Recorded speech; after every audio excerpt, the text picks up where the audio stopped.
Hey, what's going on guys? It's Paralax Designs, and in this tutorial I'm going to show you how to do this cool graffiti on wall effect, which I'll show you when the tutorial's done, or you can just tell by the thumbnail. But anyway, what I'm going to do first is find a wall picture, like a brick wall or something. Search up wall on Google, and it's going to be a bit picky on this because that's how I am. Anyway, I'm just going to use this. Quite like this one. Just click view image. Save it. Just going to save it anywhere because save time. Should save. There we are. Just drag that into your Photoshop when it's done. Just going to click open image and just double click on the padlock, click OK.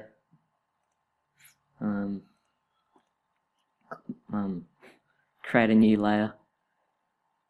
Get your text tool, and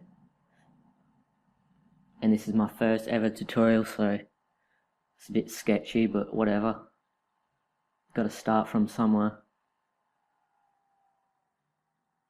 And it takes forever for my text thing to load because I have a lot of fonts, like over 10,000 or something like that. I don't know. It's a lot. That's why it takes so long. And I've got a decent old computer, so yeah. Just I'm just gonna write. What should I write? Just gonna write Parallax because why not? That's the basic graffiti font. Yeah, that's pretty much it really. Just going to make it a bit bigger so you can see it a bit more. Something like that looks good. Just click the tick button.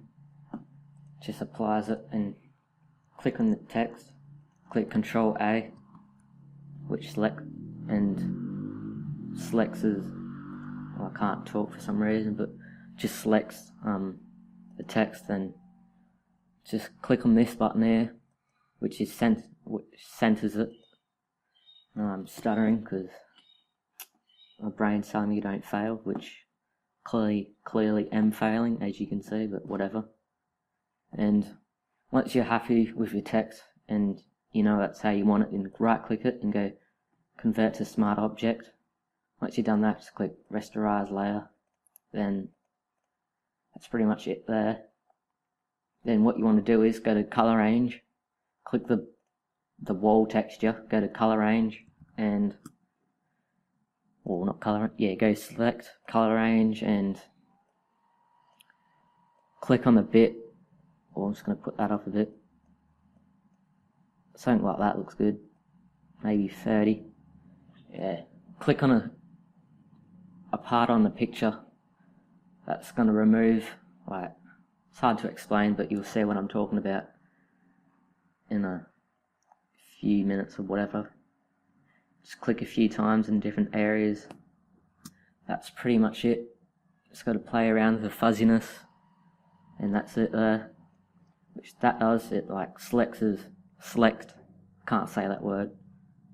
You select the darker bits off the picture right there, or the area that you selected. Go back to your graffiti, whatever you're using. Doesn't have to be graffiti. You could use a picture of yourself if you really wanted to, but anyway. Click that button there, which is a rectangle with a circle in the middle of it. What that does is, deletes the spot that you selected, if that makes any sense at all. Just click on the black and white picture, click Control I, which inverts it. That there does a pretty good job, but as you can see, it's still visible on the white bits, and the darker bits, it's not invisible. And you just got to play around with the settings a bit to find something that you like. Just going to play around with blending modes.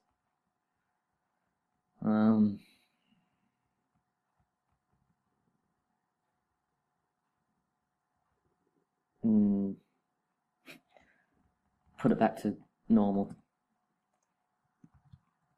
As you can see, that did a pretty decent job, but you wouldn't really see a completely black spray paint or whatever it is on the wall, but I'm just going to lower down the opacity, well, not the opacity, but how dark the thing is, the text is. I'm just going to drag that up, which lightens it. Could add a bit colour into it. That did nothing, but it's a wrong adjustment layer for that. But what that does is just makes it look more believable. And that's pretty much it, really. What you could do here is just click that bit there in the middle of the, what's that called, layer mask. Make sure that bit there is not selected. And click on the picture with the text and go to what could we use here? Where is it? Distort, and go to ripple. What that does is like makes the edges more rough looking, because you don't see graffiti that's completely flat on like a rough surface like this. Just going to put this to small, and the amount, not that much, but about 150 looks alright. As you can see, that makes it more rough looking on the edges, and that's pretty much it there. Could lower the opacity down, and something like 75 looking like. Yeah, you could use that. Yeah, I'm going to put it on 80%, maybe a bit more. 90%, that looks good. And I'm just going to play around with the settings a bit. I'm just going to double click on the layer, go to this section here, which is the blend if option. Make sure it's on grey, and go on the underlying layer.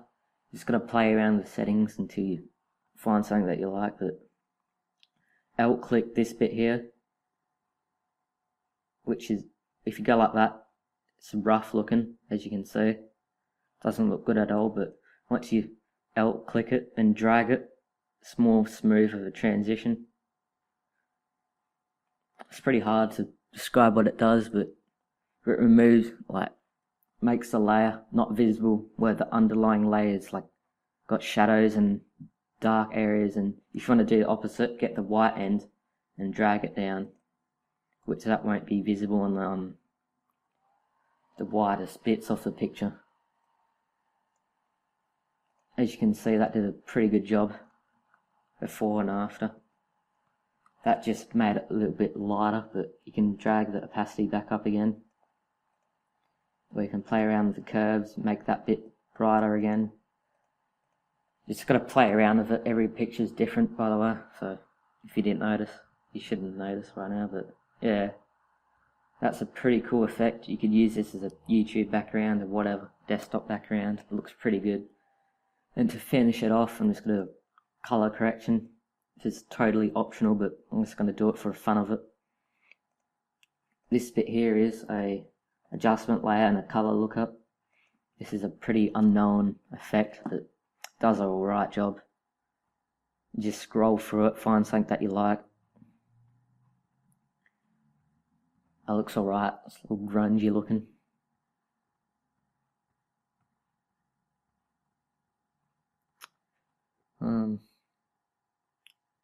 Just going to leave it like that.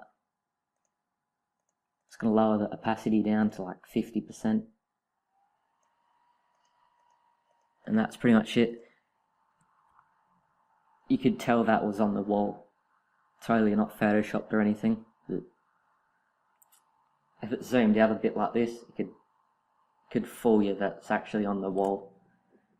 And yeah, that's pretty much it. It's pretty simple for some people. It's a bit hard, but for me it's pretty easy because I've done this a lot of times. So yeah, that's pretty much it really. And if you want to move around the text like that, if you want to like rearrange it, what you want to do is click that bit there, which is like a which indicates layer mask is linked to the layer. Just click that and it removes it. But then what you can do is here, you can rearrange where it is.